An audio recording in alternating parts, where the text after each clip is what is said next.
le sommeil, que ce soit les empêchements, papa, permet que nous soyons concentrés à ce que nous allons suivre ce soir. Seigneur, donne-nous la force, donne également la force et la sagesse à, à notre formateur Yann, Seigneur. Dispose de son cœur également et que tout ce qui vient de sa bouche, ça vient de toi, Seigneur. Et qu'il ait également la force de pouvoir bien nous enseigner. Seigneur, nous te remercions encore pour tout ce que tu as fait, pour qui tu es. Toi seul est saint, reçois toute la gloire, reçois tout l'honneur. C'est par le puissant de ton Fils glorieux, ainsi nous t'avons prié. Amen.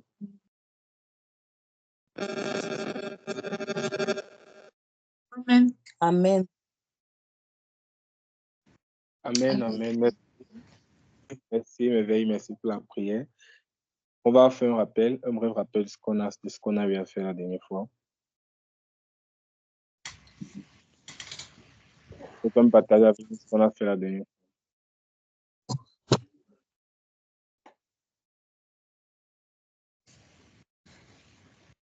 Dis-moi, mes partages. Oui, vas-y, merveille. La dernière fois, nous avons vu le disciple et on nous a encore on nous a rappelé encore notre mission et que c'est chacun qui va découvrir le but de sa vie sur cette terre. Ce n'est pas quelqu'un d'autre qui va le faire pour nous. Bon, c'est chaque personne qui va découvrir la volonté de Dieu pour sa vie. Et on a encore vu que lorsque le but est connu, les abus sont inévitables. C'est-à-dire quoi? C'est-à-dire que parfois, on méprise en fait ce qu'on a, on banalise ce que Dieu a mis en nous. On a pris l'exemple d'une femme qui a attisé le feu avec la tablette. Bon, en fait, elle ne savait vraiment pas l'utilité de la tablette et elle a fait de ça, en fait, ce qu'elle voulait. Bon, c'est important pour chacun d'entre nous de connaître le but de notre vie sur Terre pour ne pas faire de notre vie ce qu'on veut, en fait. Et ensuite, on a vu ce que c'est que le disciple-là. Et on a dit que chaque personne est avec une prédisposition à l'indépendance par rapport à Dieu. C'est-à-dire que l'homme n'a jamais été créé pour être indépendant. Donc que l'homme dépend en fait que l'homme dépend toujours de quelqu'un qui est plus fort que lui. C'est-à-dire que l'homme dépend de qui? De Dieu. Bon, c'est à chacun d'entre nous de décider à qui on veut dépendre, soit du diable, soit de Dieu. Parce que si on dépend du diable, on sait à ce qui nous attend, c'est la mort. Bon, c'est préférable pour chacun d'entre nous de dépendre de Dieu, en fait. Et que le disciple-là, c'est lorsque quelqu'un d'autre nous apporte, il nous soutient dans notre marche, il nous conduit dans notre marche avec Dieu. Bon, pour une transformation totale uniquement vers Dieu. Et que c'est pas l'homme-là, en fait, qui nous transforme, c'est l'esprit qui travaille. Bon, c'est pas lui, c'est l'esprit qui lui dirige de travailler avec nous. Oui. Et que le but vraiment du disciple-là, c'est de conduire la personne vers Dieu, pas de conduire la personne à lui-même, mais de conduire plutôt la personne, ni vers l'église, bonsoir, ni vers l'église, mais de conduire plutôt la personne à Dieu. Et ensuite, on a vu les étapes de la transformation des chrétiens. On a vu 10 étapes de la transformation d'un chrétien. Il y a l'ignorance du péché. Bon, quelqu'un qui fait ce qu'il veut, il s'en fout de tout. Et la conscience du péché, l'inquiétude du péché, la recherche du pardon et la grâce en Jésus, la participation des activités religieuses, le saint mécontentement. Bon, quelqu'un qui n'est pas content totalement de sa vie et il veut sortir de là. Et ensuite, le brisement spirituel, c'est là il veut sortir, se briser totalement. L'abandon et soumission, c'est-à-dire lui, il décide de tout abandonner et se soumettre à la volonté de Dieu. On a vu l'amour profond pour Dieu, c'est-à-dire tu aimes Dieu, tu fais comme ce qu'il te demande et l'amour sacrifié pour les autres. Et puis quand Jésus qui est mort sur la croix pour nous, nous devons pas mourir comme lui, mais manifester notre amour envers notre prochain. Et encore, ensuite, on a vu ce que c'est que le disciple. On a fait une comparaison entre un étudiant et un disciple. L'étudiant, c'est celui-là qui, son objectif, c'est de ressembler. Non, son objectif, c'est d'acquérir les notions que lui dispense son enseignant. Il peut ne pas aimer l'enseignant. Son but, en fait, c'est uniquement d'acquérir toutes les informations que l'enseignant lui donne. Par contre, le disciple, c'est l'étudiant, c'est l'apprenti, que lui, son but, c'est de ressembler à son enseignant. Bon, tout ce que l'enseignant est, il doit être comme l'enseignant là. Et ça demande beaucoup d'engagement, de l'enseignant et envers son disciple. Et c'est là qu'on a la notion de mentor, de parent spirituel, qui peut être l'enseignant en question. Amen. Bon, ce que j'ai retenu la semaine passée, et aussi la manière contre en fait, si nous sommes des disciples.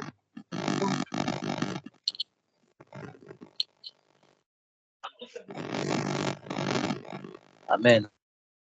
Merci, Merveille. Merci pour ton Amen, rapport qui Merveille. était vraiment très, très fidèle. Ça montre que tu es attentif. Ça montre que tu es attentif au cours. Vraiment, je rends grâce à Dieu. Vraiment, tu es très, très fidèle. Waouh, waouh, waouh. Je ne sais pas si quelque chose à dire, quelqu'un a quelque chose à ajouter.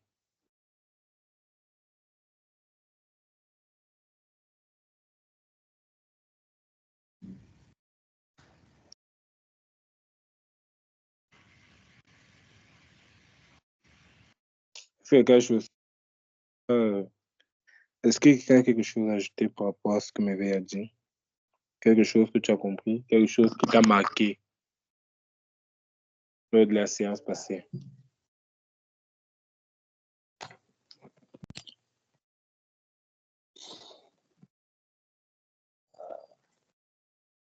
Bon, moi, je vais faire deux autres petites choses que j'avais notées.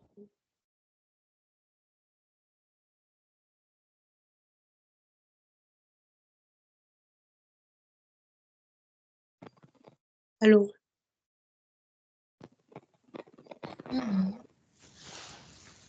t'écoute, J'avais Romina. noté que le disciple adhère aux valeurs et aux croyances de son maître. Et aussi que il a le but du disciple, c'est de devenir comme l'enseignant, comme Merveille l'a dit. Et en tant que disciple, le disciple a pour rôle de conduire des personnes à Dieu. J'avais noté.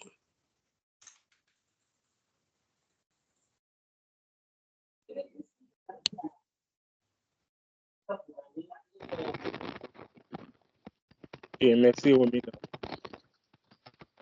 Bon, je pense que je n'ai pas grand-chose à ajouter. Le rapport de Merveille était déjà tellement fidèle que si je parle encore ça, comme si j'étais en train de vécu la même chose. Donc, merci une fois de plus, Merveille. Comme Merveille a dit, nous sommes des disciples. Et le but, c'est de ressembler d'abord à notre Créateur. Le but, c'est de ressembler d'abord à notre Maître. Parce qu'une chose aussi, il faut savoir, c'est que dans le royaume, il n'y a rien de nouveau. Dans le royaume, nous ne sommes que des copies. Si tu veux être un original dans le royaume, tu vas t'égarer. C'est justement pour ça qu'on parle de la notion de disciple-là. Ça veut dire les personnes qui essayent de faire comme d'autres personnes, qui eux-mêmes ont fait comme d'autres personnes jusqu'à s'arriver à Jésus-Christ. C'est là qu'on parle, c'est là vraiment que le disciple-là prend tout son sens. Donc, on va passer à un nouveau cours. On va passer à un nouveau concept aujourd'hui. Ce concept-là, ça ne sort pas de notre thème, parce que quelqu'un va se demander pourquoi un thème comme ça, où est le rapport, je ne vois pas trop la spiritualité dans ça. Mais ce sera important de comprendre quelque chose si on veut avancer. Dans le thème d'aujourd'hui, je nous prie vraiment, soyons vraiment concentrés. Nous sommes toujours dans l'introduction générale. Nous sommes toujours dans l'introduction générale. Donc, aujourd'hui, on va parler du concept d'idéologie. On va essayer de comprendre qu'est-ce que c'est. On va parler du gouvernement. Je ne sais pas si Eliane est prête.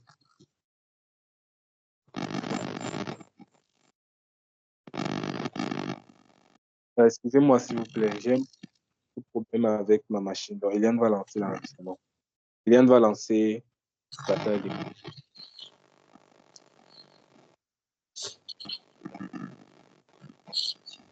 C'est bon? Oui, Eliane, tu peux mettre en plein temps.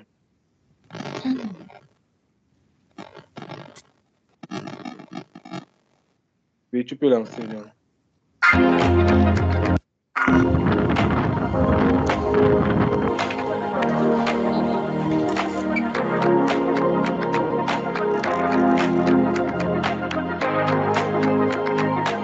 Ça va le volume, s'il vous plaît? Oui, Eliane, c'est bon. Ok.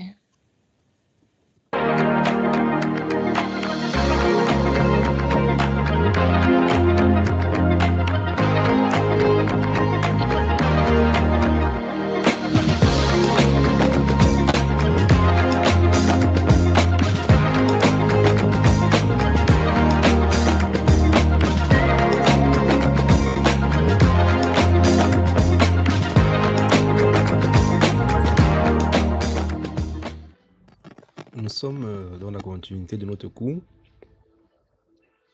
sur l'introduction générale. Et aujourd'hui, on va voir un thème encore très sensible qui est le concept d'idéologie. On est en train d'introduire au fur et à mesure. Si jusqu'à présent, ça semble un peu être vague pour vous, tenez-vous tranquille. On est encore en train d'insérer les idéologies, mais la vérité, c'est que à la fin de cette introduction générale, vous aurez déjà une aperçu général de ce que Dieu fait au travers de votre vie et comment les cours vont continuer. Aujourd'hui, on va commencer un thème pour encore très important, très spécial, qui est appelé le concept d'idéologie. Qu'est-ce que le concept d'idéologie? Pourquoi parler du concept d'idéologie dans une formation qui est purement spirituelle? Pourquoi idéologie dans la Bible? Pourquoi idéologie dans la vie chrétienne? Qu'avons-nous manqué? Qu'avons-nous manqué? Introduction. Rappelez-vous, on a vu déjà ces différents points, le disciple, la compréhension. On a vu le disciple la semaine passée, ou encore dans le cours dernier. Et aujourd'hui, on va voir la compréhension du gouvernement du ciel. Ou encore, à partir d'aujourd'hui, tout ce qu'on va voir encore après entre dans le grand thème, dans la compréhension du gouvernement du ciel.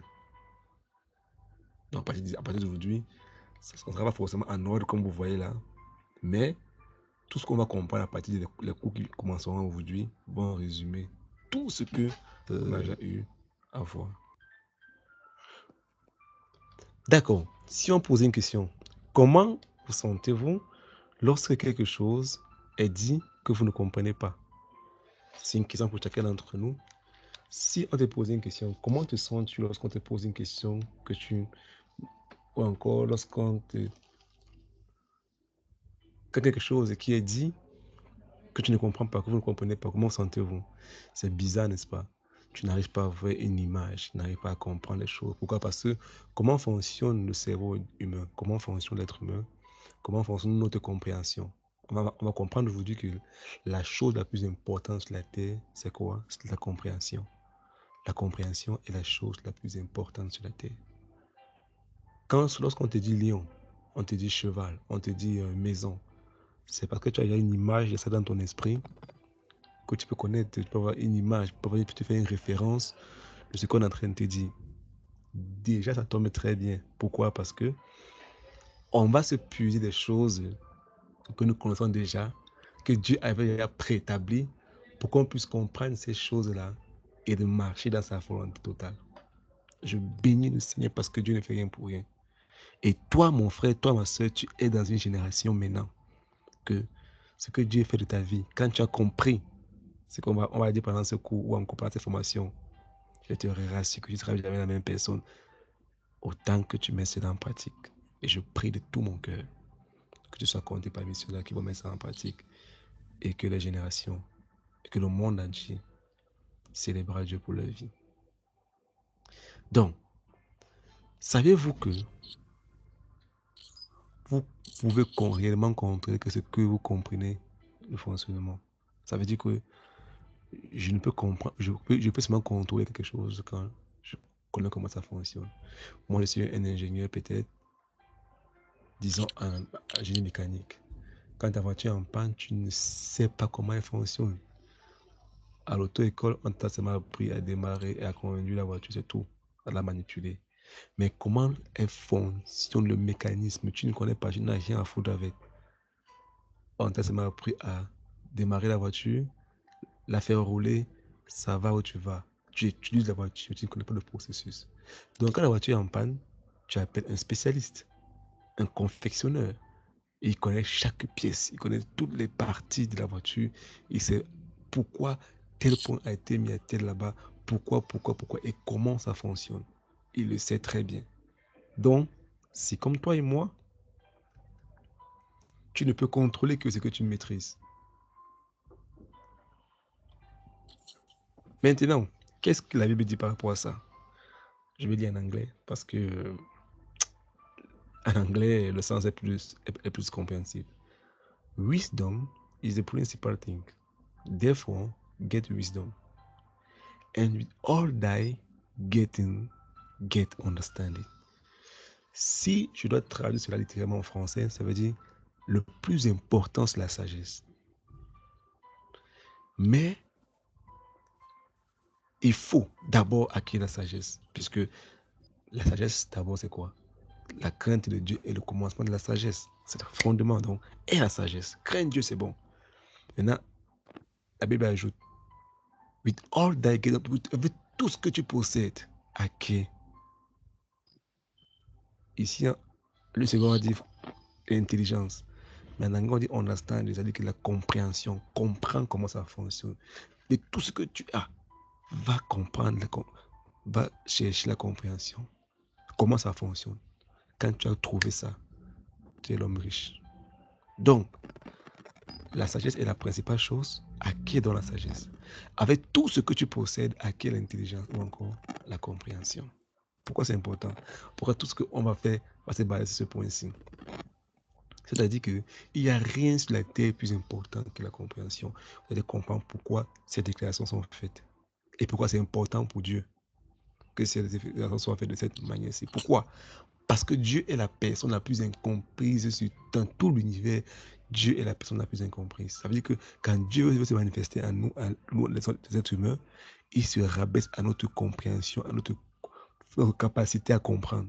Ça veut dire que tellement Dieu est grand, comme un pasteur, un papa que j'aime beaucoup, disait souvent que si Dieu c'est le soleil, est-ce qu'un homme peut fixer le soleil? Non. Lorsqu'on observe le soleil, on met plusieurs filtres pour filtrer la lumière du soleil parce que sa lumière seule peut nous gâter les yeux. Donc la sagesse et la compréhension de Dieu, quand Dieu veut se ramener à notre niveau, il doit se changer en plus, il doit se faire comprendre, il doit se faire étudier, il doit changer sa vraie nature pour qu'on puisse l'observer. Donc, on va comprendre aujourd'hui pourquoi Dieu est la personne la plus incomprise sur la terre. Ça veut dire quoi? Dieu est comme un artiste. Et pour un artiste, il est très difficile de comprendre ce qu'il fait lorsqu'il n'a pas encore fini le tableau. Ça veut dire que quand on observe un artiste qui est en train de faire un dessin, il est en train de dessiner un oiseau, peut-être un chapeau, on ne le connaît pas. Mais c'est très difficile de comprendre ce que l'artiste fait quand il n'a pas encore fini. Et pendant qu'il est en train de faire des dessins, tu peux dire, qu'est-ce que celui-là est en train de faire? Qu'est-ce qu'il est en train de faire? Il est même normal. Mais c'est quand il a fini le tableau, tu dis, oh, donc c'est ça qu'il est en train de peindre. C'est qu'il est en train de vouloir recréer. Et c'est pareil pour Dieu. Et souvent, et comme toi, ta vie maintenant est comme un tableau que Dieu est en train de peindre, souvent tu ne comprends pas. Mais qu'est-ce qui se passe? Lui, il est en train de travailler ta vie comme un artiste, mais tu ne vois pas, tu ne comprends pas ce qui se passe. Attends, laisse-le finir. Laisse-le finir. Donc, un artiste est souvent incompris lorsqu'on ne comprend pas, parce qu'il n'a pas encore fini son tableau. Et il y en a beaucoup de gens qui commencent à comprendre leur vie quand ils sont déjà morts. Oh, il avait raison. Il avait raison. Donc, alors qu'il est encore en train de peindre, le seul moyen de comprendre ce que l'artiste est en train de faire, il y a deux possibilités. Soit le peintre va t'expliquer le cheminement, il va t'apprendre à peindre, il va te dire pourquoi il fait ces contours et cette manière qu'il utilise, ou encore l'autre moyen, c'est qu'il te prête sa pensée. C'est-à-dire que pour le comprendre, tu dois entrer dans sa tête. Il faut attraper ce qu'il a vu. Il faut voir, comprendre l'idée qui est à l'intérieur de lui, ce qui est dans son esprit. Pour comprendre un prêtre. Pour l'image qu'il est en train de faire. Ça veut dire quoi? Pourquoi on dit ça? Parce que tout ce qui est dans cet univers, tout commence toujours par une idée. L'idée est le fondement. Rappelez-vous, le thème qu'on a commencé aujourd'hui, qu'on a introduit, c'est quoi? L'idéologie. L'idéologie. C'est très important. Tout commence d'abord par une idée. Toujours. Ça veut dire que quoi? L'ordinateur que j'utilise aujourd'hui était d'abord une idée qui a été raffinée, qui continue à être raffinée. Mon téléphone était d'abord une idée qui a été raffinée. La chaise sur laquelle tu es assise était d'abord une idée. Internet était d'abord une idée. Les voitures, les avions, tous étaient d'abord des idées qui ont été raffinées. Donc tout ce qui nous entoure était d'abord une idée. Quelqu'un a eu l'idée, il a compris, il a défendu son idée, il a mis l'idée en pratique. Les chaussures, les lampes, les gobelets, tout ce qui est autour de nous était d'abord des idées. Même les plats, les nourritures qu'on mange, les recettes qui ont été mélangées étaient d'abord des idées qui ont été mises en pratique. Ça veut dire quoi? L'idée d'abord est la main, c'est le fondement, la base, c'est d'abord l'idée. Et quand tu as une idée, c'est que tu as reçu une idée, tu as été illuminé. Tu as reçu quelque chose, on dit une idée, tu as été illuminé. Tu as reçu une idée, donc tu as reçu forcément qui vient soit du monde des ténèbres, soit du monde des lumières. Rappelez-vous, il n'y a pas de monde neutre. Soit l'idée que tu as reçue, c'est une pensée qui passe dans la tête, qui vient soit du monde des ténèbres, soit du monde des lumières. Soit tu peux avoir une idée de faire quelque chose qui est malsain. Oh, tu veux tuer quelqu'un. Oh, tu veux faire quelque chose de mal à quelqu'un. C'est d'abord une idée. Mais plus l'idée maintenant est perçue. C'est-à-dire quand tu gardes l'idée, quand tu travailles l'idée, quand l'idée reste en permanence avec toi, ça devient quoi? Un précepte. Donc, quand une idée est perçue, ça veut dire qu'on prend le temps pour essayer de visualiser ça, percevoir, ça devient un précepte. Donc, lorsque l'idée est acceptée dans l'esprit, dans l'âme, quand l'idée est acceptée dans ta pensée, elle devient un précepte. Donc, le précepte est le lien. Le précepte qu'est-ce qu'il y a dans le précepte? Le précepte est dans le lien entre l'idée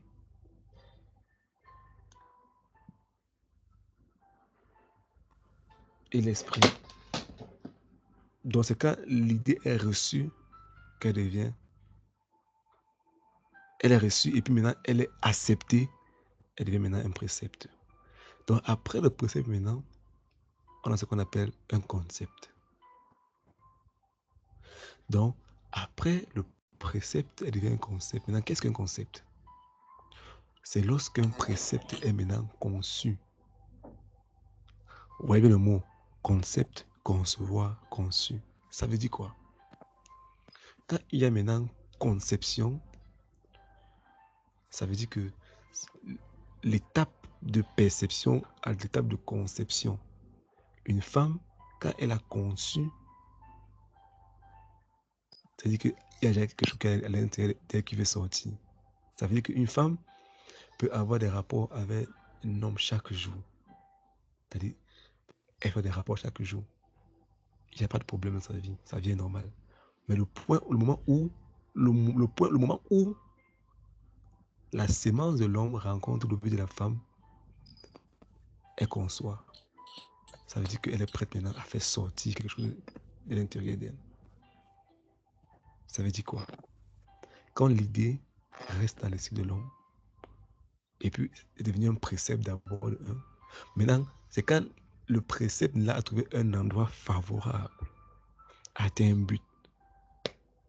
Ça devient maintenant un concept. Un concept. Donc, Un concept, c'est quoi? C'est l'image de l'idée. Quand le précepte est conçu, c'est maintenant quoi? Un concept qui est l'image, d'une idée, qui est l'image d'une idée. On comprend pourquoi.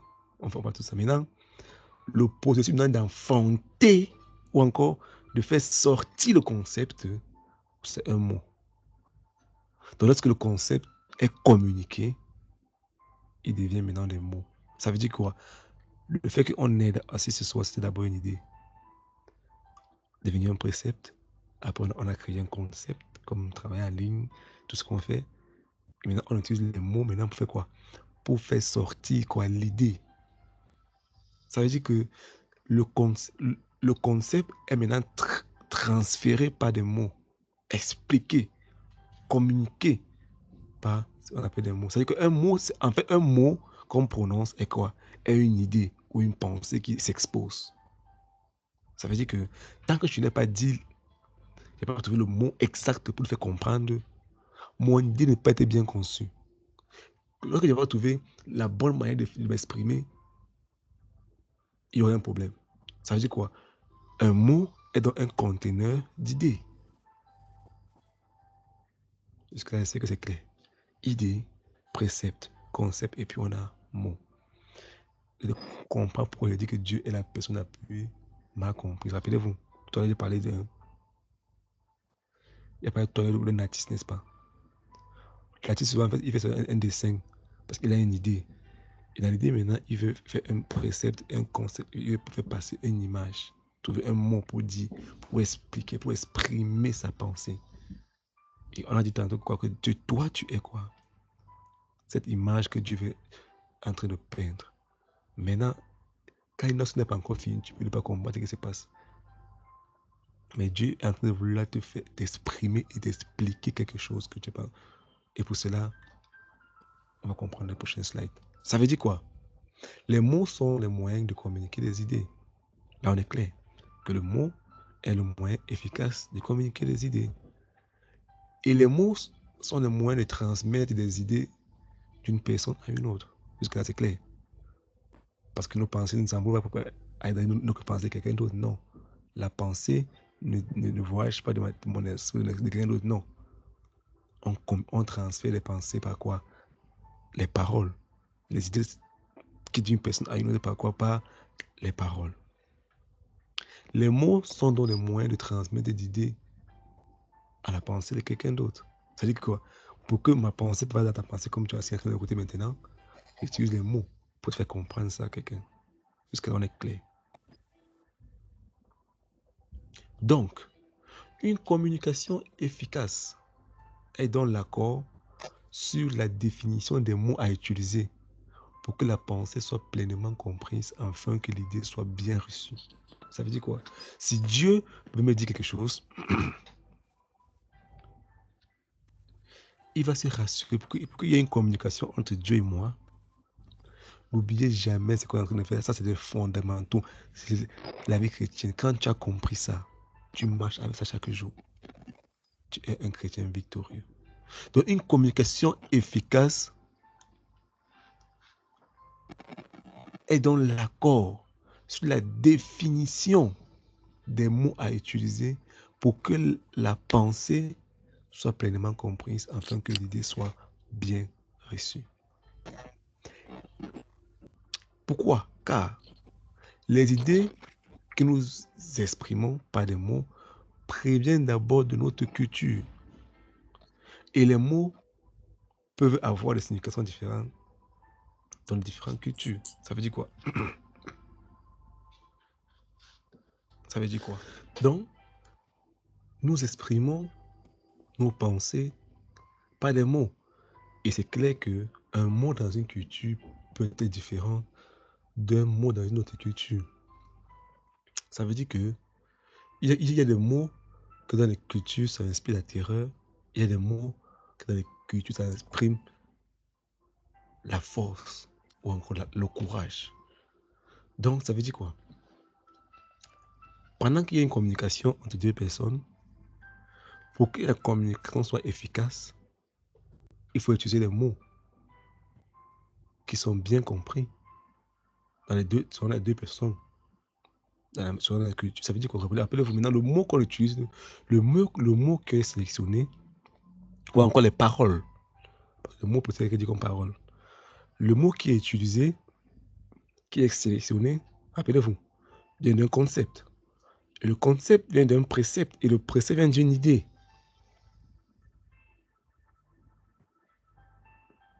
Donc, pour une communication efficace, il est d'abord important que les mots qu'on a utilisés soient correctement compris et analysés par les deux parties. Par les deux parties. Et c'est fondamental. Car, pour qu'une communication soit parfaite entre deux personnes, ils doivent s'assurer qu'elles ont les mêmes concepts en tête. Et que les mots qu'elles utilisent pour communiquer, les concepts sont les mêmes dans les deux cultures, comme expliqué tout à l'heure. Et lorsqu'il y a une rupture dans la communication des concepts, quand les concepts sont mal compris, c'est là qu'on est sûrement ce qu'on appelle un malentendu. C'est-à-dire qu'on peut être en train de communiquer, deux personnes peuvent être en train de communiquer, mais un malentendu peut naître parce que le mot que j'utilise dans ma culture, c'est une autre chose. Comme un Africain peut être un Africain peut causer un Européen, et puis l'Européen fait l'erreur de dire niga, de dire négro. Du coup, l'Africain, dans son concept, dans son précepte, ce mot, c'est une insulte. Ce mot, c'est rappelle l'esclavage. Ce mot rappelle la souffrance. Ce mot rappelle la pauvreté et tout ce que les Européens ont fait subir aux Africains. Pourtant, lui, quand il utilise le mot, parce qu'il avait dans un film américain, on appelait quelqu'un nigga ou un négro. Il utilise ce mot comme ça. Mais dans ma culture, c'est autre chose. Chez nous, c'est interdit d'utiliser le mot. Donc, pour que la communication soit efficace, il faudrait qu'il y ait une compréhension sur les deux cultures. Et si elle n'est pas bien compris, c'est là qu'on a ce qu'on appelle un malentendu. Et quand il y a un malentendu et incompréhension, c'est qui produit une mauvaise idéologie. Non, les Blancs sont comme ça. Ils nous méprisent. Ils se moquent de nous. Ils sont racistes. Ils sont comme ça. Et aussi, les Noirs sont bizarres. Donc, quand il y a une mauvaise idéologie, les tribalistes, les batailles sont comme ça, les Balingués sont comme ça. Pourquoi? Parce que la communication est différente. La culture est différente. Les idéologies sont différentes. Et les deux parties peuvent répartir avec une conclusion erronée, ce qui produit un système de croyances contaminé. Maintenant, la vérité, c'est que nous croyons tous en quelque chose. Ton système de croyance est toujours influencé par quelque chose. Celui qui croit en Jésus-Christ croit. Celui qui ne croit pas en Jésus-Christ croit en quelque chose. Mais ce qui est sûr, tu crois toujours en quelque chose. Maintenant, ce en quoi tu crois n'est pas forcément la vérité. Tu peux croire en quelque chose qui n'est pas la vérité. Donc, on va essayer de comprendre maintenant ce à quoi tu crois. Parce que on croit tous en quelque chose, tous. Maintenant, est-ce que c'est ce qu'on croit, est-ce que c'est la vérité? Maintenant, comment faire pour obtenir la vérité? Pour avoir la vérité maintenant, nous devons chercher le bon précepte. Et le bon précepte nous conduira au bon concept. Et le bon concept créera un système de pensée ou encore un système de croyance corrigé. Ça crée en nous un système de croyance corrigé et parfaitement aligné avec la vérité. Donc, on a dit au départ quoi? Que Dieu est la personne la plus incomprise. Ça veut dire quoi? Toi qui es à la Divine Nationale aujourd'hui, rappelez-vous, on a dit que on va se focaliser sur Dieu, comprendre Dieu. Donc nous ne nous concentrons pas sur les mains de Dieu. Bénédiction, miracle, guérison. Dieu fait ces choses. Mais notre préoccupation dans cette école, durant ce parcours, durant ce voyage, nous serons préoccupés par l'Esprit de Dieu ou encore la pensée de Dieu ou encore les concepts, les préceptes de Dieu, les idées de Dieu. Ce qu'il pense de nous en général en tant que partie de sa création et en particulier en tant que membre de sa famille royale. C'est le focus, cette école. Tous les cours que nous allons voir, voici le focus ici. Nous allons baser ici. On ne va pas tout le temps focaliser sur ce que Dieu fait. Bénédiction, mariage, prospérité, non. Parce qu'on est convaincu que Jésus a dit, cherchez d'abord le royaume et toute autre chose va vous accompagner. Donc quand tu as compris le royaume, tu as cherché ce qu'il faut chercher. Ensemble, tu as tout. Donc Dieu a dit à un seul homme, dans toute la Bible, que tu es l'homme selon mon cœur. Le mot cœur là-bas en hébreu veut dire un homme selon mon esprit, un homme selon mes pensées. Et Dieu l'a dit à une seule personne, un homme selon mon cœur.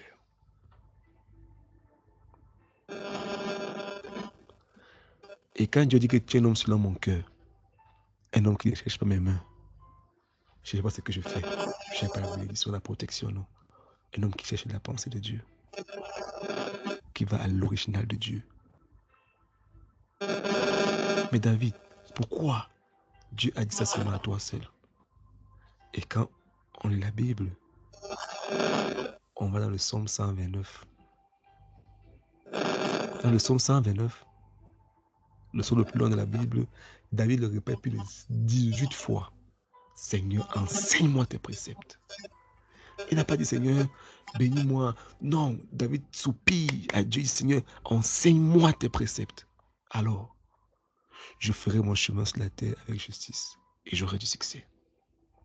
Il a compris que le succès n'est pas dans la prière, jeûner, souder. Non, non, non. Enseigne-moi tes préceptes. Fais-moi connaître tes préceptes. Quelle est ton idée? Quelle est ta pensée? Quand tu as créé l'homme, qu'est-ce que tu voulais? Qu'est-ce qui était à l'intérieur de toi, Seigneur? Enseigne-moi tes préceptes. Parce que si j'ai tes préceptes, c'est que je peux connaître ton idée. Et si j'ai tes préceptes, c'est que je peux avoir ton concept. Et quand j'ai ton concept, je peux venir devant toi. Je peux régner comme il le faut. Donc, connaître les préceptes de Dieu, c'est fondamental. Un autre thème, quelles sont vos idées? Quelles sont les idées qui ont créé le concept?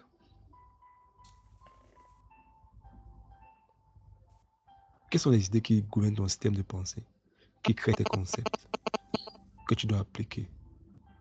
David allait devant Dieu et dire, Seigneur, dis-moi, je veux les connaître. Dis-moi, quel est ton concept? Qu'est-ce que tu as créé? Quel est le but de ce que tu as fait? Je veux les connaître, Seigneur.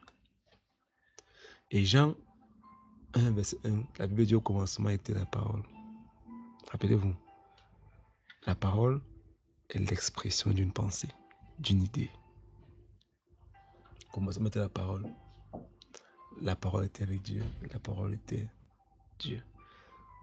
Tout ce qui a été fait par elle et rien n'a été fait sans elle. La parole.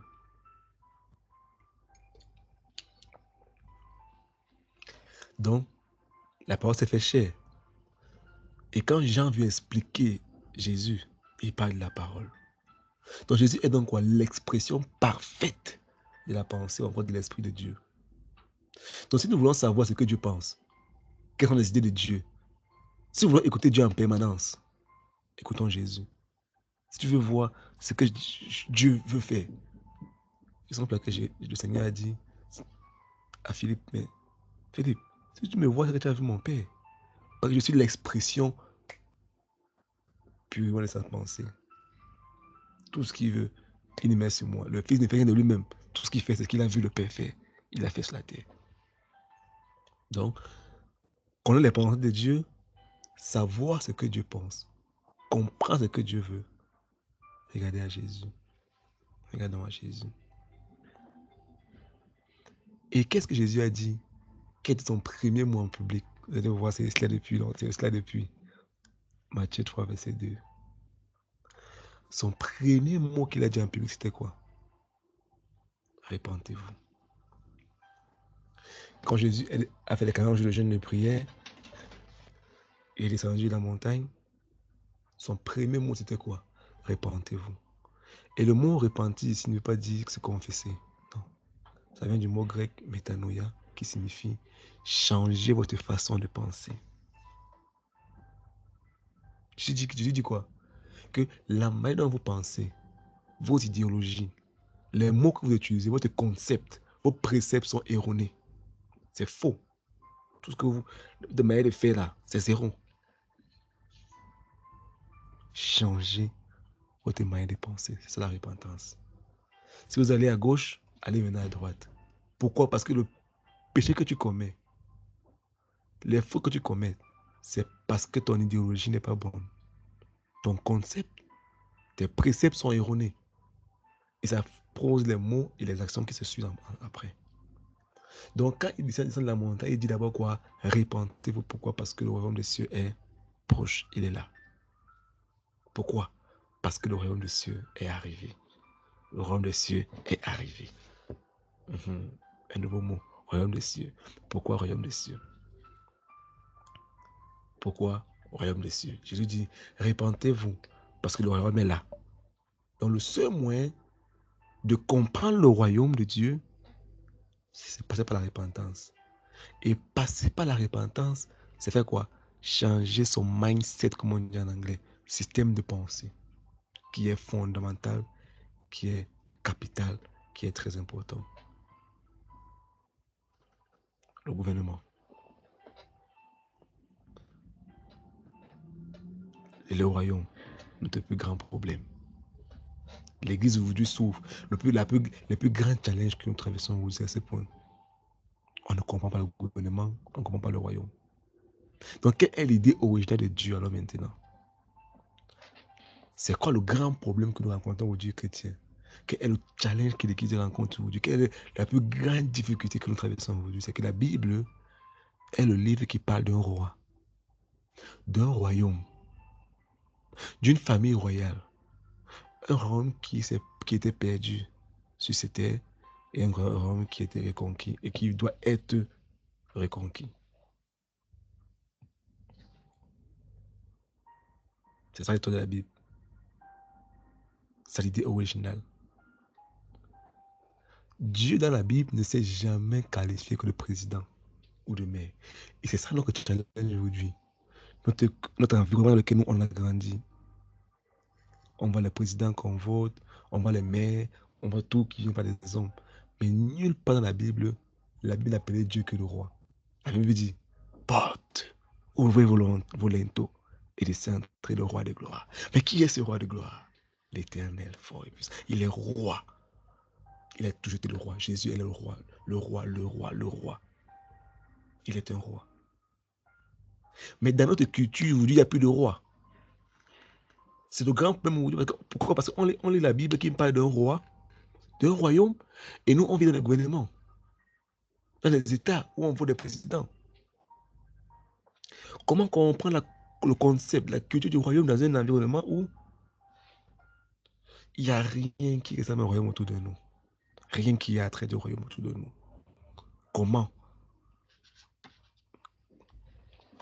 Donc notre éducation ne porte aucune trace d'un roi. Et du coup, cela cause en nous quoi? Un système de pensée, un système de croyance erroné et contaminé. Parce que nos pensées, les mots qu'on utilise, notre concept, notre précepte par rapport à Dieu sont déjà erronés et contaminés. Contaminés. À la prochaine cours, on verra la suite.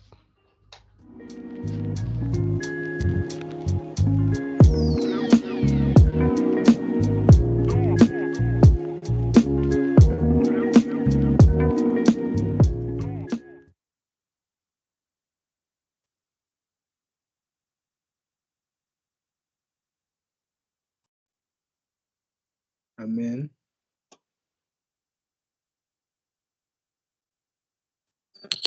Allô? Amen. Amen. La dérange, c'est que tu peux couper. Pardon? Chez toi, ça fait ça. Je suis les bruits, c'est en train de gratter là, c'est choqué.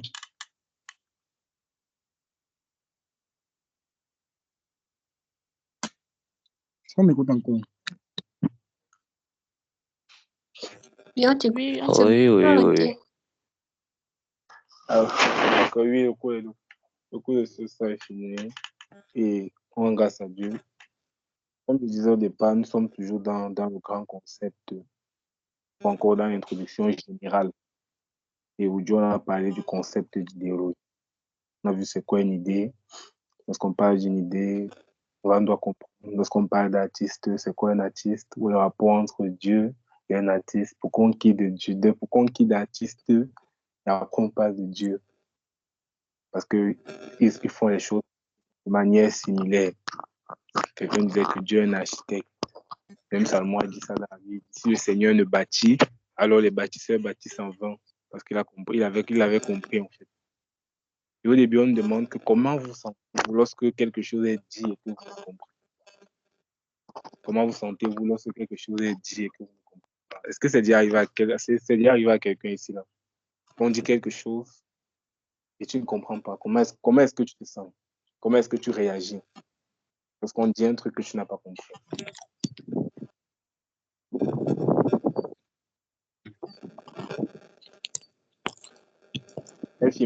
Bon, moi, lorsque je comprends pas quelque chose, lorsque je comprends pas quelque chose, lorsque je comprends pas quelque chose, je reste dans le doute.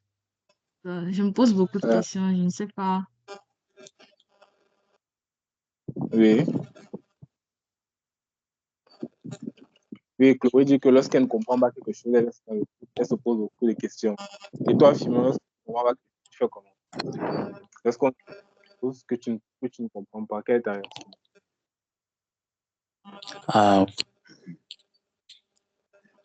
Bon, lorsqu'on me pose une question, lorsqu'on me dit quelque chose que je ne comprends pas, bon, je vais prendre le cas du domaine dans lequel j'évolue aujourd'hui. Généralement, quand je pose une question à celui avec qui je travaille et qui me donne une réponse, parce qu'à l'école, il y a des idées qui sont déjà préconçues qu'on te donne. Maintenant, quand il me dit souvent ce que lui, il pense, bon, ce qu'il connaît, ça ne cadre pas trop avec ce qu'on m'a donné à l'école. C'est comme il... Donc, du coup, quand il me dit ça, je réfléchis, je dis, wow. Parce que quand il me dit, ma réaction, en fait, attire son attention. Il dit, à l'école, qu'est-ce qu'on vous a dit? Donc, c'est la question qu'il me pose après. Qu'est-ce qu'on vous a dit à l'école? Parce que là, il comprend tout de suite que ce qu'il m'a dit, je n'ai pas compris.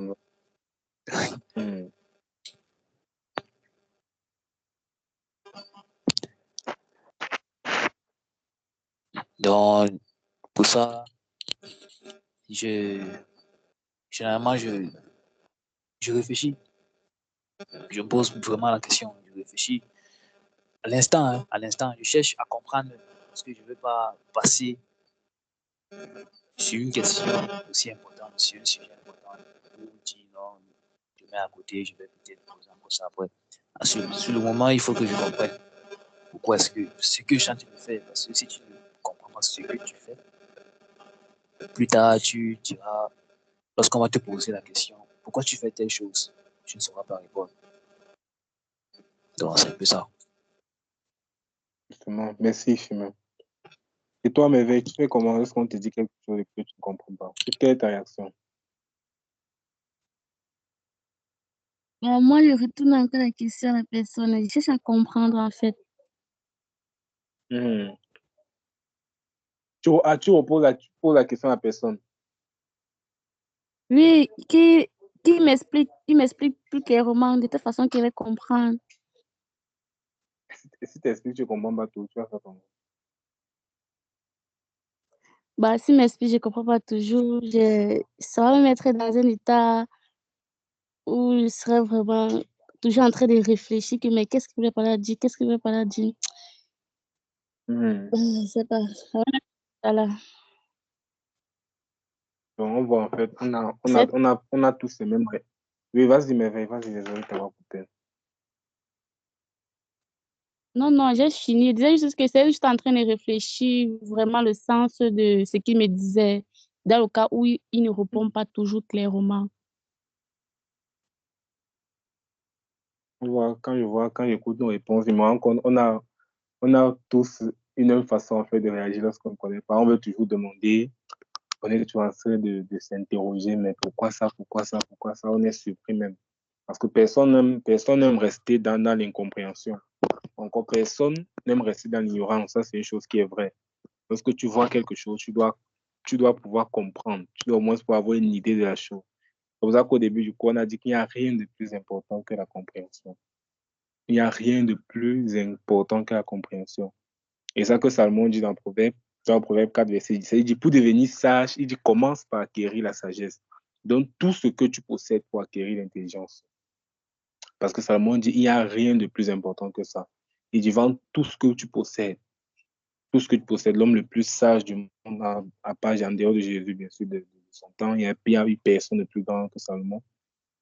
Il dit, vends tout ce que tu possèdes. Parce qu'il s'est rendu compte que la connaissance est la chose la plus importante. Et nous, on ne va pas ici, on ne va pas seulement se limiter à la connaissance. Lorsqu'on a parlé du concept d'idéologie, on parle ici, là, on parle aussi de la compréhension du ciel, la compréhension de Dieu, la compréhension des choses de Dieu. Et on dit, lorsqu'un artiste est en train de faire quelque chose, il est difficile en fait, il est difficile de comprendre s'il n'a pas encore fini. Il est difficile de comprendre. Je ne sais pas si quelqu'un a déjà vécu ça ici. Parfois, il y a des choses qui t'arrivent comme ça et tu ne comprends pas. Et lorsque tu regardes, ah Seigneur, donc c'est là qu'on partait. Quelqu'un a vécu ça. Donc c'était ça. Mais lorsque tu étais en... C'est ça, n'est-ce pas? Quelqu'un se voit dedans. Qui se voit dans ça? Voilà.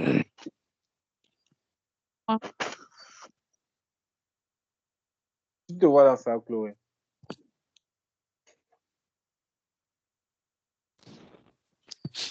J'ai pas bien compris, ça a un peu coupé chez moi. Allô? Oui, Oui, j'ai pas alors, bien je compris t'étais en parce train que de... c'est un peu... Ok, d'accord. Bon, Tu étais en répète un train peu de ce dire... que tu disais, parce que je suis un peu ailleurs. Pardon. Non, soyons concentrés pour le coup, pardon. Non, Soyons c'est concentrés toujours par d'abord. rapport au cours. C'est pas que je suis ailleurs, c'est toujours par rapport au cours. Dans tout ce qui a été dit. D'accord. On disait aussi que comme un artiste, en fait, lorsqu'un artiste est en train de faire quelque chose, c'est souvent difficile de comprendre. C'est souvent difficile de comprendre ce qu'il est en train de faire s'il n'a pas fini le tableau. Ça, c'est vrai. Parfois, tu regardes, tu te demandes, il prend seulement la peinture, il fait les trucs, il prend, il met. Tu regardes, tu ne comprends même pas ce qu'il est en train de faire. Mais c'est quoi ça? S'il ne te dit pas où il est en train de partir, vraiment, ça sera compliqué. Et c'est la même chose, en fait, dans nos vies. C'est la même chose, en fait. C'est la même chose parfois dans nos vies. Il y a des choses parfois qui nous arrivent. Il y a des situations qu'on est en train de vivre. Tout le couple, on ne comprend pas. Généralement, c'est à la fin. On dit, ah Seigneur, donc c'était ça. Ah Seigneur, c'est ce qui m'attendait. C'est où tu étais en train de vouloir m'amener. Et là, que demander, je ne sais pas si c'est que quelqu'un a déjà vécu cette situation. Par exemple, tu es dans un processus, tu es en train de vivre quelque chose avec Dieu, tu ne comprends pas. C'est seulement à la fin que tu parviens à percevoir clairement, en fait, où il était en train de partir avec toi. C'était ça ma question, en fait. Oui, ça m'est déjà arrivé. Oui, Tata, tu peux partager avec nous.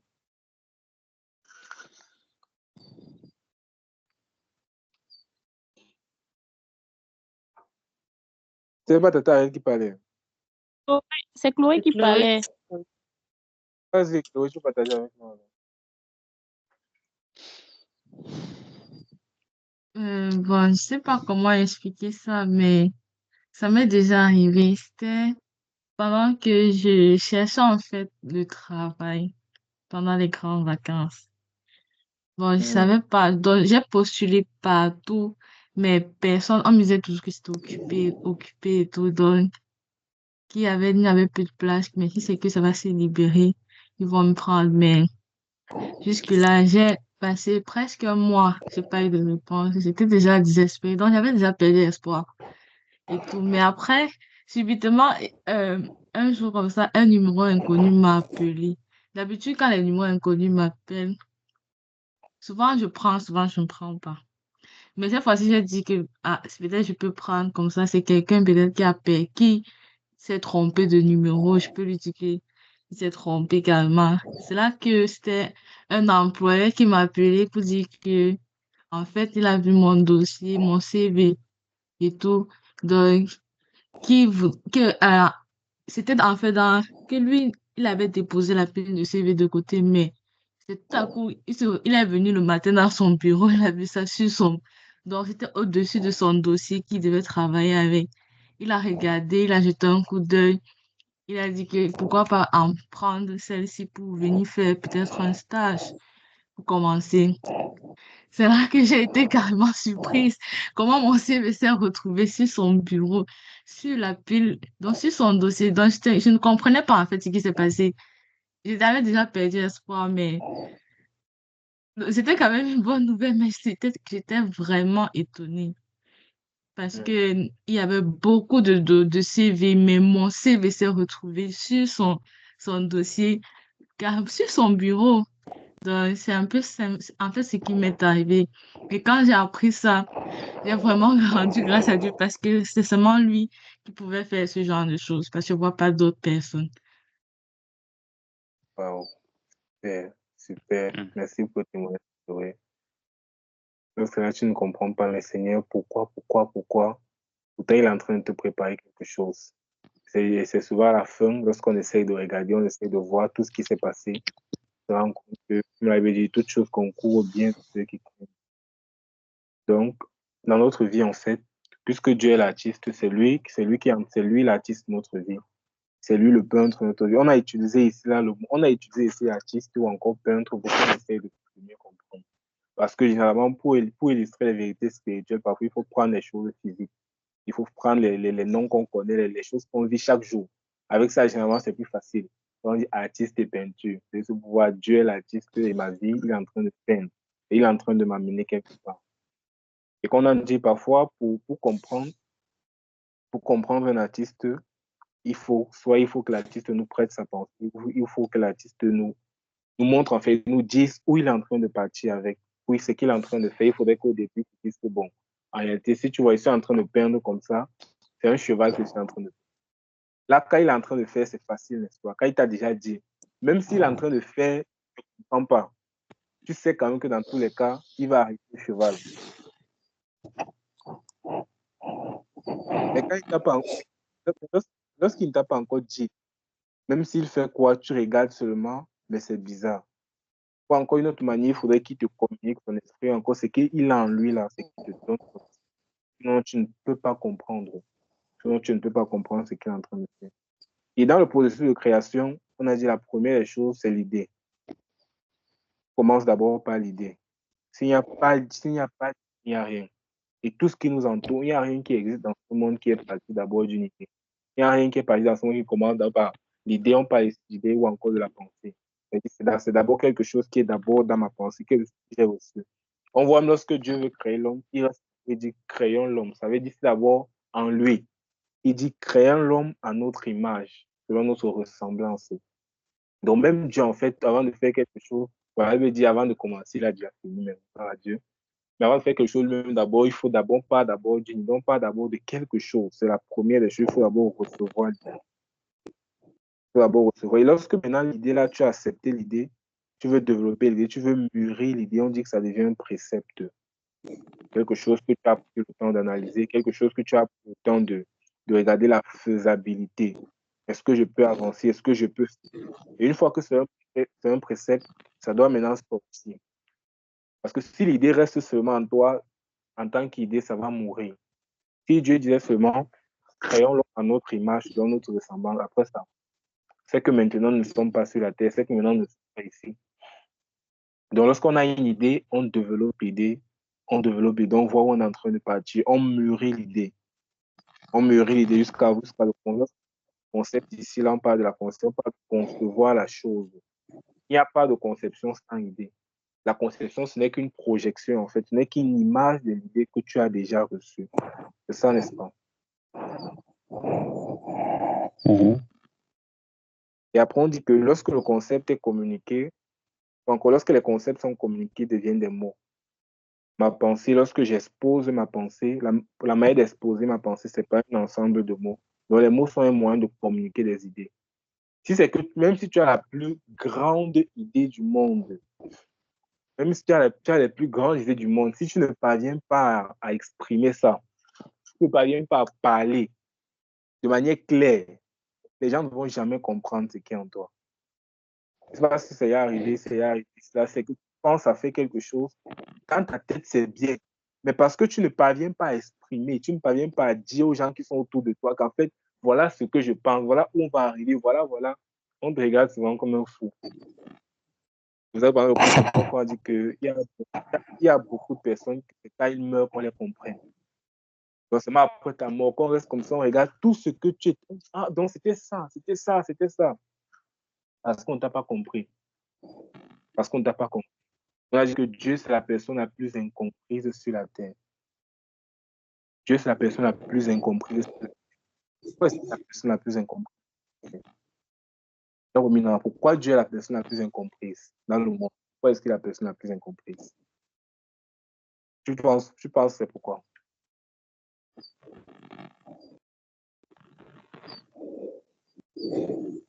Est-ce qu'on... Non.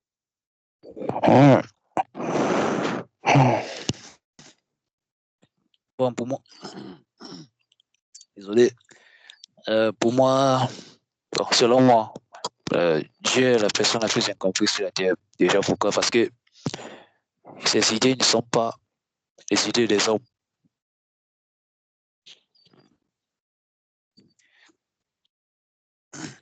Oui, Fima. Lui, Dieu, je ne sais pas si vous avez compris ce qu'il a dit avant. On te comprend. Okay. Oui, on t'écoute, Fima. Bon, pour moi, selon moi, comme je disais tantôt, Dieu est la personne la plus incomprise. Et comme, par exemple, pour le téléphone, je ne sais pas si c'est une pensée de Dieu aussi, le téléphone, mais ça, je trouve que ça a été utile. Bon, pour la personne qui a pensé à ça, ça a été utile. Parce qu'aujourd'hui, nous sommes là en train d'échanger. On est en train de faire le coup. La personne est de son côté à des kilomètres.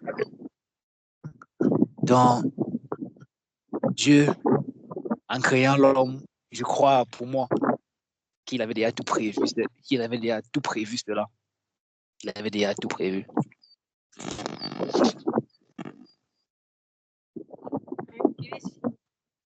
Oui, vas-y, Romy. Dieu est la personne la plus comprise.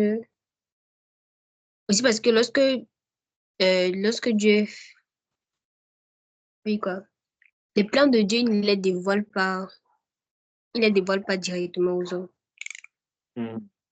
C'est ce qu'il a prévu pour ta vie, ce qu'il a planifié pour le monde. Il ne va pas nous le dire clairement. Il ne va pas nous le montrer direct.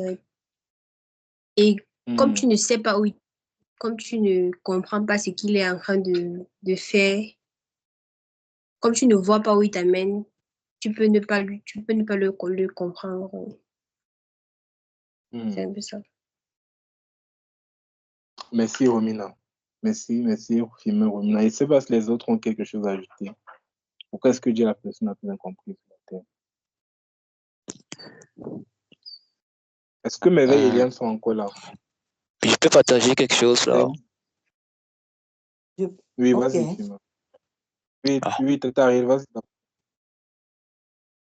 Ok, ce que je voulais ajouter, c'est que Dieu est la personne la plus incomprise justement parce que son idée n'est pas très souvent acceptée par l'esprit humain.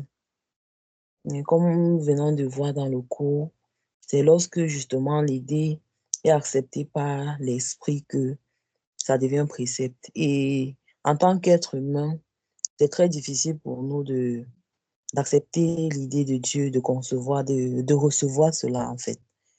Et du coup, parce qu'on n'a pas on n'a pas reçu cela, difficilement, là où le Seigneur nous amène, on comprend, en fait. Parce que déjà, à la base, on n'a pas compris, on n'a pas reçu. Donc, voilà. Merci, Tata, justement, en fait, j'ai compris parce qu'on ne parvient pas à percevoir son idée. On parvient, comme Robin aussi a dit, on ne parvient pas à aller, à voir, en fait, le but de ce qu'il est en train de vouloir faire. Du coup, ça devient compliqué. Comme l'exemple du téléphone que Fima a pris. On sait que non, le téléphone, c'est pour appeler. On comprend facile. Là, c'est facile à savoir, c'est facile à comprendre l'idée du concepteur.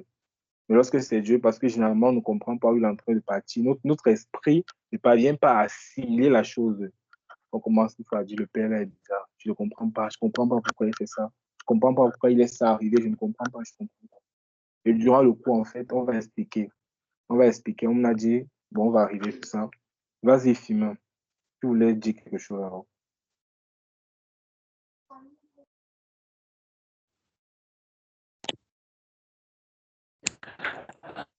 Ouais, où était-il?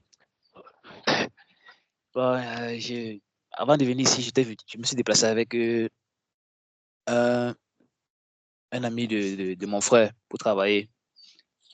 Et aussi, et une fois, avant même d'arriver ici, comme je disais la dernière fois, avant qu'on ne reprenne les cours, on avait eu un accident là avec la moto.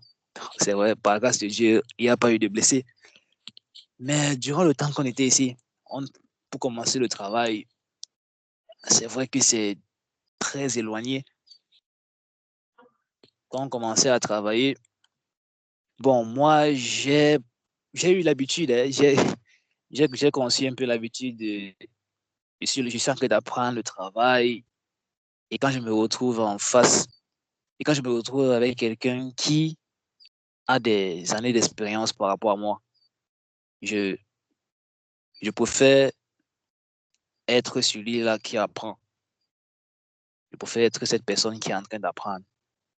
Et quand je te vois faire, c'est vrai que sa façon de travailler est différente de ce que de ce que j'avais vu.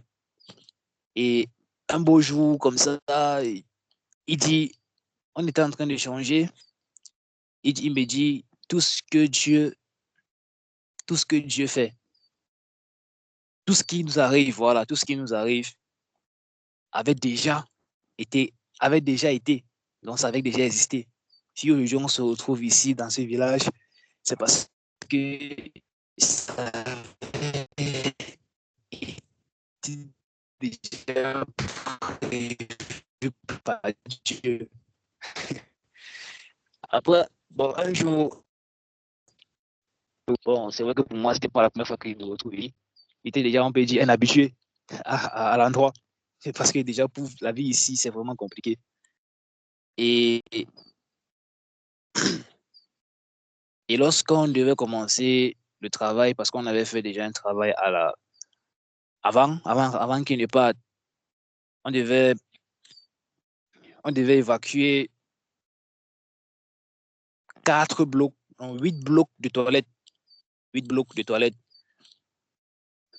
Parce que tellement il se plaignait bon, il a commencé à dire qu'il veut rentrer. Il a appelé mon frère il veut rentrer, tout ça, tout. Mon frère, bon, c'est vrai qu'il n'y avait pas la lumière ici pendant 5 jours et le téléphone était carrément éteint. C'est un beau jour comme ça qu'il a dit qu'il rentre. Et moi, il me dit, est-ce que tu peux avoir de l'argent pour me prêter? Dès que j'arrive à Yaoundé, je vais te faire signe. Je vais te rembourser ça. Je l'ai donné 5 000 pour qu'il rentre parce que sortir d'ici, c'est déjà très loin. C'est 2 000. Je donne. Je reste tranquille. Il est parti à Yaoundé. Il ne m'a pas fait signe jusqu'à aujourd'hui. Mais moi, par contre, depuis que je suis ici, je suis resté, j'ai commencé à dire, Seigneur, mais pourquoi est-ce que ceci m'arrive. Que non seulement on a passé tout ce temps ici, je n'étais pas censé lui donner à manger, c'était moi. Je prenais tout ce qu'il avait, on sortait manger l'argent et qu'il avait l'argent sur lui. Mais il acceptait d'utiliser, manger ce que moi j'avais. On a tout mangé, parce que je me suis retrouvé dans une position où il n'y en avait plus carrément, il n'y en avait plus rien. J'étais toujours là comme ça. Après, je me suis dit, ah bon, Seigneur, tu as dit dans ta parole que lorsque c'est possible que tu fasses le bien, fais le bien. Donc, tu peux aider quelqu'un. Ne mets pas trop ton cœur sur l'argent parce que c'est ça, ça t'appartient. Et moi, c'est avec cette conception que j'ai de l'argent aussi. Je ne mets pas trop l'accent sur l'argent. C'est pas, pour moi, c'est pas la priorité, mais c'est vrai, c'est nécessaire. Et aussi concernant le travail, c'est moi qui ai commencé à évacuer tous les blocs en question. Tous les blocs en question. Et là, tout est parti aussi de là. Parce que mon frère, il était à Yaoundé. On échangeait par téléphone. Vu que je n'avais pas encore évacué, je n'étais pas encore entré dans le travail. J'ai évacué tout un tas, 8 blocs de toilettes comme ça. J'ai pris l'engagement de me lancer dessus en demandant, en demandant au Seigneur de me donner la force, la détermination, la persévérance pour ne pas me décourager en cours de route. Je me suis lancé, j'ai évacué tout ça en une journée. Donc,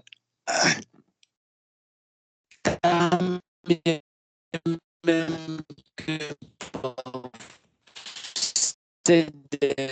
ces jours-ci, j'étais en train de casser. J'étais en train de casser ça, casser. J'étais à bout de mes forces.